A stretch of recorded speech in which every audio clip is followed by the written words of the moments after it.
bonjour à tous. Donc David et moi sommes très heureux de vous présenter. Alors, ce n'est pas exactement la Digital Factory, c'est l'IA Data Factory, concept qu'on a inventé avec David. On est très heureux de vous présenter ce succès commun poussé par les équipes Engie et accompagné par Artefact.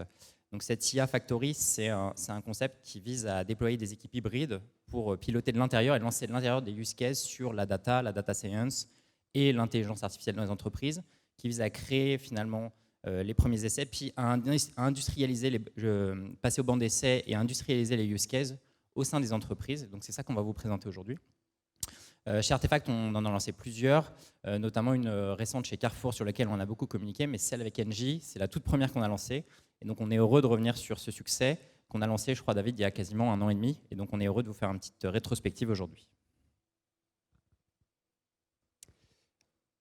Alors, on va rester sur le thème du reboot. Les défis qui sont soulevés par les changements climatiques et par les évolutions technologiques ont conduit le monde de l'énergie à vraiment se réinventer durant la dernière décennie. En France, par exemple, Engie était avant tout un producteur et un vendeur d'énergie et était rémunéré pour ça. Désormais, Engie aide ses clients à moins consommer et nous sommes rémunérés pour ça. Et là, c'est une vraie culture du reboot qui a été mise en place pour le faire. Donc la transformation au niveau d'Engie en France, elle s'illustre notamment par les usages et les enjeux de la data au service de l'entreprise. En tant que consommateurs, nous avons tous de nouvelles attentes, des nouveaux standards sur lesquels nous souhaitons que toutes les marques s'alignent. En fait, l'IA dans la data permet aujourd'hui de résoudre à grande échelle et de manière dynamique de nouvelles problématiques business qui ne pouvaient pas être traitées avant sur cette échelle-là. Sur la base de ce constat et du sponsoring du top management d'Engie, on s'est dit, mi-2018, qu'on allait lancer une IA Data Factory avec Artefact. L'ambition de cette IA Data Factory, c'est quoi? C'était de pouvoir résoudre de manière dynamique et surtout d'aider à résoudre de manière dynamique des problématiques business qu'on n'arrivait pas à craquer initialement. Et donc ça, l'IA nous a permis de le faire. On l'a fait finalement en construisant cette IA Data Factory comme la cuisine d'un grand restaurant. Alors c'est quoi cette cuisine de grand restaurant? C'est évidemment une cuisine. La cuisine, c'est un lieu, et finalement, c'est un lieu dans lequel il y a tous les ustensiles data qui vont être à disposition, une vraie data plateforme en soi, pour pouvoir préparer, pour pouvoir modéliser et pour pouvoir activer les données. C'est également des recettes de cuisine. Donc là, les recettes de cuisine, c'est quoi? C'est un vrai système dans lequel on va faire émerger l'idéation et la priorisation de cas d'usage business sur lesquels nous souhaitons nous engager de la transformation. Et enfin, c'est une brigade organisée en feature team avec des sponsors, avec des responsables business, bien sûr les équipes data, mais également toutes les autres parties prenantes, puisque les sujets sont à géométrie variable. Donc on peut retrouver les équipes digitales, les équipes IT, également des équipes techniques. Alors un petit mot sur les différents use cases qu'on a pilotés. Donc les 4 use cases qu'on va vous présenter ce matin sont des use cases qui sont tous en phase d'industrialisation. Je pense qu'il faut le dire, David, un des enjeux au départ, c'était vraiment de se dire, lorsqu'on a lancé cette IA Factory, cette IA Data Factory, on souhaitait vraiment dépasser le stade de l'essai pour aller jusqu'à la phase d'industrialisation. Donc les use cases qui ont été sélectionnés au départ, y compris dans une logique de soutien métier, pour atteindre cette phase d'industrialisation. Le deuxième élément qui est important, c'est que vous allez voir, les use cases touche à l'ensemble des processus de l'entreprise. Et même si effectivement c'est tentant de s'arrêter à faire des choses autour du e-commerce ou de l'expérience client, on a été vraiment au-delà parce que dans certains use cases, il y a notamment des choses qui touchent vraiment au processus, au cœur du métier. Le troisième élément, c'est que donc, on parle d'IA Factory. Donc évidemment, on ne va pas ne pas garder forcément des projets qui sont data sous prétexte qu'ils ne sont pas IA. Donc on a été très inclusif. La plupart de ces use cases reposent sur une technique soit avancée autour de l'intelligence artificielle, soit de data science avancée. L'objectif de cette IA Factory, c'est vraiment d'utiliser la technologie, la data et la technologie pour accélérer sur la transformation. Et donc, vous allez voir que les grands principes de l'IA sont retrouvés dans les différents use cases. Donc, 4 use cases aujourd'hui au sein de cette IA Factory sont développés au sein d'Engie France. Donc, le premier, c'est un use case marketing. C'est le tout premier qu'on a lancé avec les équipes dans le cadre d'un projet qui s'appelle EMC2, qui vise à automatiser l'ensemble de l'orchestration de la communication multicanale pour NJ France grand public, à la fois avec les prospects, à la fois avec les clients, et notamment on a inclus une logique de moment de vie, c'est-à-dire qu'on adapte la communication en fonction des différents moments de vie des clients et des prospects. Le deuxième use case, qui est un use case que je vais développer par la suite, touche vraiment les opérations d'MJ Home Services, qui est la filiale d'Engie qui s'occupe de l'entretien et de la maintenance des systèmes chauffants, à la fois pour les particuliers et les collectivités territoriales. On a travaillé aussi sur les centres d'appel, notamment pour utiliser les technologies de reconnaissance vocale pour anticiper et détecter les motifs d'insatisfaction, comme par exemple une contestation d'une facture ou un compteur qui dysfonctionne, pour pouvoir après dimensionner les centres d'appel en fonction des différents thèmes. Enfin, on a travaillé sur l'expérience client. Donc ça, c'était un projet qu'on a fait vraiment de façon commune avec l'IT et le digital chez Engie. Et là, l'objectif, ça a été d'utiliser une technologie, cette fois-ci, de reconnaissance visuelle pour pré-remplir un certain nombre de champs de devis dans le cadre d'une souscription avec Engie. Donc en fait, on propose aux consommateurs de prendre en photo une facture d'un concurrent pour pré-remplir le devis et donc faciliter l'expérience client. Un zoom sur du coup, ce use case pour prédire les interventions de dépannage chez les clients NJ Home Services. Donc là, l'enjeu, il est important parce qu'il y a aujourd'hui une très forte variabilité. Donc on est sur une filiale qui intervient pour dépanner des chaudières notamment. Et donc il y a une très forte variabilité. Alors vous en doutez, en fonction des saisons, mais aussi en fonction des géographies. Et en fonction des jours, il peut y avoir 0 intervention ou 4, 5 interventions. Donc là, l'enjeu, c'était vraiment de construire à la maille locale. Donc NJ Home Services, c'est 200 centres d'intervention en France. Donc construire à la maille locale un protocole qui permette de prédire suffisamment tôt, donc là, en l'occurrence, c'est 30 jours en avance, le nombre d'interventions de telle façon que le centre puisse se dimensionner, notamment anticiper les vacances et les congés des différents collaborateurs. Donc ça, pour ça a été... Vas-y.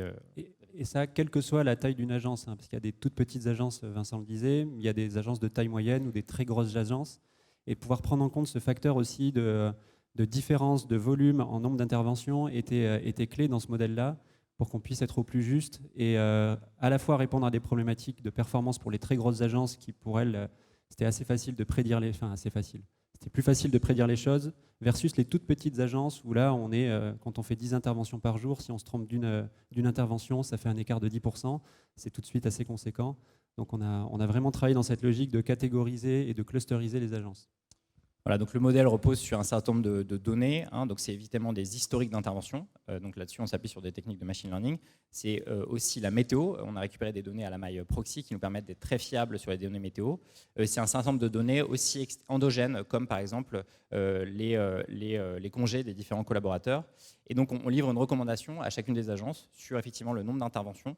À savoir qu'il y a 2 types d'interventions, des interventions qui sont prévenues lors des entretiens ou des interventions qui sont des interventions d'urgence qu'il faut faire. Et donc là, l'enjeu, c'est vraiment un enjeu double, à la fois un enjeu de pilotage de l'activité, de telle façon qu'on puisse anticiper les demandes des congés des collaborateurs, et puis aussi c'est un enjeu très important de satisfaction, l'objectif étant de pouvoir dépanner plus rapidement lorsque l'hiver arrive et que la chaudière, typiquement, tombe en panne le premier jour où on la lance. Les résultats sont très satisfaisants. Donc ce qu'on mesure, c'est à 30 jours, donc 30 jours avant, est-ce qu'on a bon ou pas dans le nombre d'anticipations, d'interventions qu'on prédit. Donc si on a 4, on dit qu'on a 1, et si on prédit 3 sur 4, on dit qu'on a 0. Donc là, vous voyez qu'on a 85% de précision, c'est-à-dire que dans 85% des cas, on prédit 30 jours avant le bon nombre d'interventions. Et ça, comme tu le disais, David, à la maille locale, c'est-à-dire que sur une petite agence où il y a un enjeu quand même très important, de temps en temps, il y en a 0, de temps en temps, il y en a 4. Et donc, on aide à prédire au jour près. En termes de phase projet, aujourd'hui, on est encore en phase d'essai et le but, c'est d'industrialiser, comme je vous le disais en introduction. Et donc, au courant de l'année 2020, on va pousser ce modèle dans les 200 agences d'MJ Home Services en France, de telle façon qu'elles puissent vraiment avoir un support à la décision, notamment pour effectivement accompagner dans l'acceptation des congés des collaborateurs. Et donc en complément, il faut se rendre compte que pour un directeur d'agence qui gère ses collaborateurs et qui doit faire un planning pour une tournée, aujourd'hui il le fait complètement manuellement. C'est comme si vous êtes devant votre Outlook, agenda Outlook, et que vous positionnez dans des petites cases les différentes interventions de vos techniciens. Et là en fait c'est vraiment un outil à la fois d'aide à la décision en termes de pilotage d'activité, mais également d'optimisation du dimensionnement des équipes en fonction de tout un tas de facteurs qui sont extérieurs en fait, à la vie propre de l'agence, que peuvent être des pics de météo, que ce soit au niveau du froid ou du chaud, ou également des congés scolaires qui sont impactantes. Alors, un petit retour pour identifier quels sont les facteurs clés de succès d'un projet qu'on pourrait faire dans le cadre de cette IA Factory. Alors nous, on en a identifié 4. Le premier, ce qui est très important pour nous, sont ce qu'on appelle les feature teams. Donc feature team, pour rappel, c'est un concept qui a été développé notamment par les équipes engineering de Spotify. Pour nous, c'est très important. Donc on construit en fait en fonction des différents use cases une feature team dédiée. Une feature team, c'est à minima pour nous ce qu'on appelle un AI product owner, donc quelqu'un qui a plutôt une logique effectivement de product owner mais qui connaît bien les dispositifs autour de l'IA, un data scientist qui va faire l'exploration de la donnée et un ingénieur, soit un data engineer ou un software engineer qui va faire après l'industrialisation. Donc ça, pour nous, cette logique de feature team dédiée est très importante. Cette équipe travaille sur un use case avec un KPI cible et fait des allers-retours permanents avec les métiers, notamment dans une logique d'itération et d'amélioration du protocole. Le deuxième, c'est un enabler très puissant qu'on appelle la Data Platform Team. Donc cet enabler finalement travaille en amont des différents use cases pour construire ce qu'on appelle un active data. Donc c'est à la fois la récupération des données via des ETL, à la fois le nettoyage et l'amélioration de la qualité des données, puis l'exposition. Et donc ça, c'est typiquement une équipe IT qui est en charge de ça, mais qui travaille dans une logique big data de le partage de la donnée. Et c'est un enabler très puissant. On retrouve, donc on a piloté une IA Factory chez Carrefour et on trouve cette même facteur clé de succès d'avoir une data platform team puissante qui permettent après finalement de pouvoir déployer les use cases et notamment les industrialiser avec beaucoup de sérénité. Le troisième use case, c'est justement facteur clé de succès, c'est justement cette industrialisation. Cette logique d'industrialisation, pour nous, elle s'anticipe dès le départ, à la fois dans le choix des use cases et puis au quotidien finalement dans la documentation, la préparation pour la livraison du protocole. Donc on a passé beaucoup de temps notamment pour documenter et pour envisager une passation avec les équipes IT très claires, et notamment David, si tu veux commenter, il y a un point qui a été très particulier, c'est cette documentation et cette livraison du code a été documentée effectivement dans les protocoles d'Engie pour pouvoir assurer cette passation avec les équipes IT. Oui, et au-delà de ça, dans le groupe Engie, on a lancé une initiative de partage à l'échelle de tout le groupe. Engie, c'est 70 pays et 166 000 collaborateurs. Sur tous ces projets-là, c'est de se dire par pays, par entité, on fait plein de belles choses, mais on ne le sait pas forcément. Et donc, au travers de toute cette documentation, on va dans une logique de partage sur une plateforme commune dans le groupe qui nous permet de déposer littéralement le code source, toute la partie contextualisation de la problématique business et les résultats qu'on a obtenus pour qu'ensuite d'autres entités du groupe puissent se les approprier librement et les reprendre à leur sauce, typiquement, pour les réimplémenter chez eux si besoin. Tout à fait. Et donc, dernier facteur clé de succès, c'est ce qu'on appelle le change ou l'acculturation, l'accompagnement à l'adoption. Donc, il faut comprendre que ces projets ne sont pas des projets plug and play avec un software IA qui fait papa-maman, qui est disponible en 24 heures. On est vraiment dans une logique de transformation de l'entreprise. On est vraiment dans le thème aujourd'hui de Reboot. Donc, ce sont typiquement des projets qui s'étalent sur plusieurs mois, voire de temps en temps sur plusieurs années. Et donc, on est vraiment dans une logique d'adoption. Donc, parfois, la technologie, finalement, elle est facile à mettre en œuvre. Là, en l'occurrence, on va accompagner sur le terrain les 200 agences pour montrer comment on utilise l'outil, potentiellement prévoir du feedback et de l'amélioration du modèle parce qu'on sait que ces choses-là vivent et qu'il faut les améliorer. Pouvoir mesurer à la fois la performance, comme on le fait souvent, mais aussi l'adoption. Donc, on met en place des KPI, finalement, de succès à l'adoption. Et donc, tout ça, c'est ce qu'on appelle du change. Et cette logique d'accompagnement dans la transformation, elle est clé pour nous dans le succès de ces initiatives. Alors, un petit mot, David, je vois que le temps passe, pour que tu nous prennes un petit peu d'auteur et nous expliques les suites sur cette IA Data Factory pour Engie. Alors, pour la suite, comment on a construit l'IA Data Factory ? On les construit aujourd'hui comme des séries télé, avec une saison 1 qui vient de se terminer. Là, on a démarré la saison 2.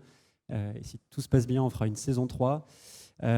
Pour notre partie saison 1, c'est ce que je vous disais tout à l'heure, c'est on va déployer ces cas-là et les transférer à d'autres entités dans le groupe Engie et dans d'autres pays. Tout ce qu'on a réussi à mettre en place déjà de manière industrielle sur lequel s'appuyer. Et pour la nouvelle saison, on a de nouveaux cas d'usage qui ont émergé et qui sont aujourd'hui en cours d'instanciation. Je ne vous ai pas tout listé parce qu'il y en a plein, mais il y a des sujets sur lesquels on va travailler qui nous permettent d'aller plus loin sur la prédiction de l'usure de notre parc d'équipements en termes de chaudières, de pompes à chaleur, etc. Ou un moteur de recommandation à l'échelle de tous les produits et équipements du groupe Engie. Le mot de la fin. Et le mot de la fin, c'est aujourd'hui l'IA Data Factory, le meilleur moyen de passer d'une logique un petit peu le R&D laboratoire qu'on avait avec le big data à une logique où ça y est, on fait vraiment de l'industriel sur ces sujets data, on sait les déployer à grande échelle sans impact majeur pour notre activité.